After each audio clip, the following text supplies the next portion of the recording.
J'ai regardé 1258 vidéos pour apprendre ces 3 leçons, dont un secret que je n'ai jamais révélé jusqu'à présent. Il faut savoir que j'ai commencé en fait à regarder YouTube vers l'âge de 13 ans pour avoir des réponses à mes questions, notamment autour des sujets importants comme l'argent, le travail et le développement, mais malheureusement, je n'ai jamais trouvé les réponses à mes questions. Jusqu'au jour où toutes ces vidéos ont fusionné dans mon cerveau pour me donner le déclic et finalement ces 3 leçons que je vais te partager. Et on va directement commencer avec la leçon autour de l'argent. J'ai toujours voulu être riche dès mon plus jeune âge et je le disais même à mes parents. Même si aujourd'hui je ne suis pas encore millionnaire, je sais que je le deviendrai car j'ai toujours cette flamme qui vibre en moi et qui sait qu'il va y arriver. Si tu veux d'ailleurs une petite anecdote assez marrante au sujet de l'argent, je pensais quand j'étais petit, c'est-à-dire autour des 5-6 ans, que tout le monde avait des centaines de milliers dans son compte en banque, donc je voyais pas vraiment le problème en fait. Et pourtant je n'habitais pas dans une famille riche ou autre, on venait de la classe moyenne,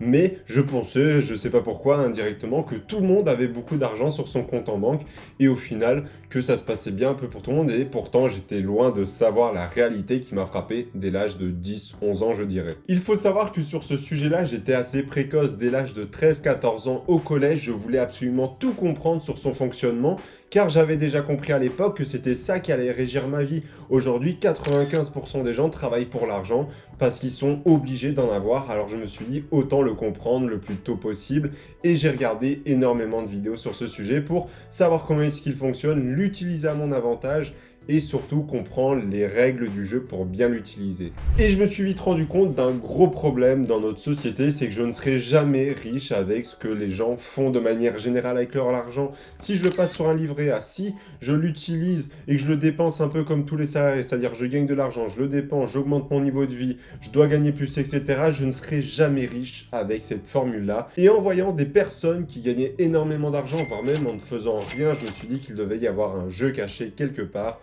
Et c'est ce que je me suis mis à rechercher. Puis j'ai compris que 99% des personnes n'utilisaient pas bien leur argent, tout simplement. Quand je dis qu'ils n'utilisaient pas bien leur argent, c'est simple, ils n'investissaient pas, ou en tout cas ils ne plaçaient pas autre part que dans le livret A, dans leur résidence principale. Ils ne prenaient pas de risques mesurés, ils ne montaient pas de business, ils n'investissaient pas en bourse, en immobilier, et également, ils faisaient comme la majorité des gens, c'était des consommateurs avant d'être des producteurs. D'ailleurs, si tu veux savoir un peu plus sur cette thématique, j'ai fait un podcast entier juste ici à ce sujet. En plus de cela, ils avaient un plafond de verre, évidemment. Quand tu es salarié, tu es limité à ton taux horaire et donc tu ne peux pas travailler plus de 24 heures dans ta journée. Et en plus de cela, ils n'avaient aucune notion d'argent et d'actif et de passif, c'est-à-dire d'argent qui va travailler pour toi et toi qui vas travailler pour l'argent. Car en réalité, l'argent est décomposé en 4 étapes: gagner, gérer, fructifier, multiplier. Et ça, les riches l'ont très bien compris, c'est-à-dire qu'ils utilisent toutes les facettes de l'argent, là où la personne moyenne ne va comprendre et connaître que malheureusement gagner et dépenser, et c'est certainement ça qui va bloquer la majorité des gens avec leurs finances, c'est-à-dire qu'il sera impossible pour toi d'évoluer dans la classe ou simplement de pouvoir prétendre à augmenter ton patrimoine puisque tu n'auras jamais en fait toutes les règles du jeu, malheureusement, et c'est vraiment la pire chose qui peut t'arriver. Mais l'argent n'a pas été le seul domaine où mes croyances ont littéralement changé, le travail en fait également partie. Pour l'anecdote, il faut savoir qu'à l'âge de 12-13 ans, je voulais absolument travailler chez Google en tant qu'ingénieur quand je serai plus grand. Je pense que si tu es né dans les années 2000, beaucoup d'enfants ont eu ce rêve-là, mais finalement je me suis vite rendu compte de l'enfer que ça allait être. Donc j'ai tout simplement commencé quand j'étais petit à me renseigner sur comment est-ce que j'allais pouvoir rejoindre cette entreprise, mais évidemment, tu t'en doutes, ce n'était pas aussi simple que cela. Mais il y a un autre problème qui est survenu, c'est que j'ai découvert que le rêve que l'on nous vendait était peut-être loin de la réalité, comme le travail en général en final. Et oui, parce que je me suis rendu compte que toutes les personnes qui faisaient un travail de 9h à 17h n'étaient jamais millionnaires. Or, je voulais, comme je te l'ai dit avec l'argent, gagner beaucoup d'argent. C'était vraiment ça mon objectif et je voulais pouvoir développer un empire et je me suis bien rendu compte de l'arnaque du travail et du salariat, quand en fait il était impossible pour toi de réellement bien gagner ta vie, de dissocier ton temps et surtout d'avoir une liberté géographique, financière et temporelle. Et c'est là que j'ai pu avoir le déclic en regardant énormément de vidéos sur l'entrepreneuriat, toutes ces choses-là, c'était de monter mon propre business en fait. Et oui, quoi de mieux pour ne plus avoir de plafond de verre, pour pouvoir travailler où je le souhaite via un business en ligne notamment. Et en plus de cela, faire quelque chose qui me passionne. Ça allait forcément passer par un business ou en tout cas au début un side business. Donc j'ai commencé par des boutiques e-commerce, j'ai fait du freelancing. Et là, je suis pleinement dans l'activité, comme tu peux le voir actuellement, de youtubeur et en même temps de coach sur les finances. Et en même temps, c'est vraiment ça qui m'intéresse et c'est grâce en fait à YouTube que j'ai pu découvrir tout cela. Car seulement 1% des salariés pourront prétendre à devenir millionnaires grâce à leur travail comparé à 90% des entrepreneurs qui n'ont pour limite qu'eux-mêmes.